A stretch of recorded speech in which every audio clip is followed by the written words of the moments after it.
اجمی پریشان ہو جاتے ہیں، توبہ کے لیے گئے، جا رہے راستے میں بچے کھیل رہے ہیں، اللہ اکبر، صورت ہے کہ بچے کہتے راستہ چھوڑ دو، دیکھتے نہیں اتنا بڑا پاپی آ رہا ہے، اگر اس کی دھول ہمارے کپڑوں پہ آ گئی اللہ ناراض ہو جائے گا، اس کی دھول کی نحوست ہمیں جہنم تک لے جائے گی، اتنا سنا چیخ نکل جاتی ہے، توبہ کے بعد واپس آ رہے ہیں، جاتے جاتے کہتے تھے یا اللہ میں تیرا مجرم ہوں، بچوں کی نفرت سے مجھے بچا، ان کی حقارت دیکھی نہیں جا رہی ہے، اب جب توبہ کے بعد پلٹ کر کے آ رہے ہیں، یہی بچے کھیل رہے ہیں، کہتے ہٹ جاؤ، وہ دیکھو حبیب کے چہرے پہ توبہ کا نور نظر آ رہا ہے، اب ایسا کیجئے گا اس کے کپڑوں پہ دھول نہ چلی جائے ورنہ رب ناراض ہو جائے گا، یہی حبیب اجمی آ گئے ہیں، سود کا کاروبار تھا، بال سفید ہو گئے ہیں، کمائی کے دروازے بند ہیں، اب کوئی راستہ نہیں رہا ہے، گھر کے اندر فاقے ہونے لگ جاتے ہیں، ایک دن شریک حیات نے کہا تھا میرے سرتاج کہا کیا اب بچیوں کا فاقہ نہیں دیکھا جاتا، مان جائیے کچھ تو کیجئے، کہا کیا کروں بڑھاپا ساتھ نہیں دیتا ہے،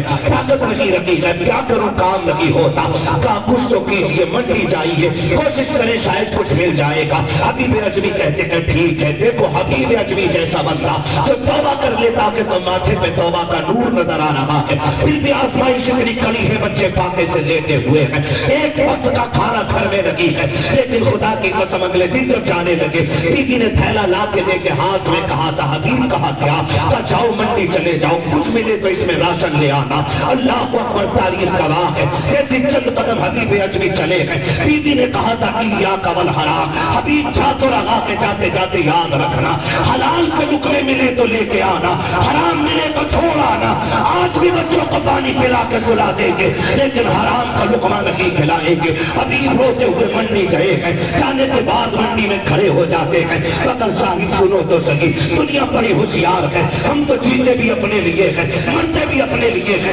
منڈی سے مزدور لینے کے لیے جائیں تو ہم تو قد بھی دیکھا کرتے ہیں، باڈی بھی دیکھا کرتے ہیں، عمر بھی دیکھا کرتے ہیں، طاقت بھی دیکھا کرتے ہیں، ہم اتنے مطلبی ہیں کہ 250 دے کر کے 300 کا کام لیتے ہیں، 300 دے کر کے 400 کا کام لیتے ہیں، اور تمہیں خدا کا واسطہ جب کبھی مزدور کی ضرورت پڑ جائے ہمیشہ طاقت پر تلاش نہ کرنا، پاور والا نہ دیکھنا، کبھی اس کا بھی ہاتھ پکڑ کے لے آنا جسے کوئی پوچھتا نہ ہو، جسے کوئی ہاتھ نہ لگاتا ہو، جسے کوئی اپنانے کو تیار نہ ہو، میں مانتا ہوں تیرے 300 روپے میں اگر طاقت والا 250 اینٹیں چھت تک پہنچائے گا، یہ قریب 150 پہنچائے گا تو کیا چلا جائے گا، 100 اینٹیں کم رہ جائیں گی، اگر تیرے اس پوری قیمت سے 150 اینٹوں کے بدلے میں رب راضی ہو گیا، تیرے مگن میں اتنا راحت لگی ہوگی جتنی اللہ تجھے تیری قبر میں راحت عطا فرما دے۔